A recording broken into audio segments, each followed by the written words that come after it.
मसूरी उत्तराखंड में घूमे जाने वाली सबसे पसंदीदा जगहों में से एक है। मसूरी की खूबसूरती इस कदर प्रचलित है कि इसे पहाड़ों की रानी के नाम से जाना जाता है। समुद्र तल से करीब 2000 से भी अधिक मीटर की ऊंचाई पर मौजूद मसूरी एक से एक हसीन और अद्भुत जगहों के लिए जाना जाता है। मानसून और सर्दी के समय मसूरी की खूबसूरती चरम पर होती है।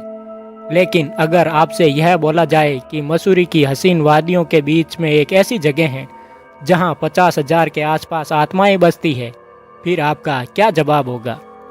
जिस डरावनी जगह की कहानी के बारे में हम आपको बताने जा रहे हैं, उस जगह का नाम है लंबी देहर माइंस, जिसे कई लोग लंबी देहर खदान के नाम से भी जानते हैं। मुख्य शहर से कुछ ही दूरी पर मौजूद इस जगह की डरावनी कहानियां स्थानीय लोगों के साथ साथ पर्यटकों को भी सोचने पर मजबूर कर देती है। कई बार कहानी सुनकर लोग दहशत में पड़ जाते हैं। लंबी देहर खदान की कहानी बेहद ही डरावनी है। यह खदान सिर्फ मसूरी ही नहीं बल्कि पूरे उत्तराखंड की एक खौफनाक जगह है। कहा जाता है कि इस खदान में करीब 50,000 मजदूरों की मौत दर्दनाक तरीके से हो गई थी। लोगों का मानना है कि खदान में गलत प्रक्रिया से माइनिंग की जाती थी और एक दिन अचानक सभी मजदूर बीमार पड़ने लगे। बाद में मालूम चला कि सभी ने फेफड़े की समस्या के चलते दम तोड़ दिया। कहा जाता है कि सभी ने खून की उल्टियां की थी। इस घटना के बाद आसपास के इलाकों में दहशत का माहौल फैल गया। लंबी देहर खदान की डरावनी कहानी करीब 1990 से जुड़ी हुई है।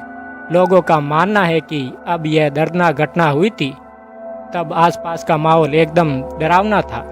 यहाँ अंग्रेज जबरन स्थानीय लोगों से खुदाई करवाते थे।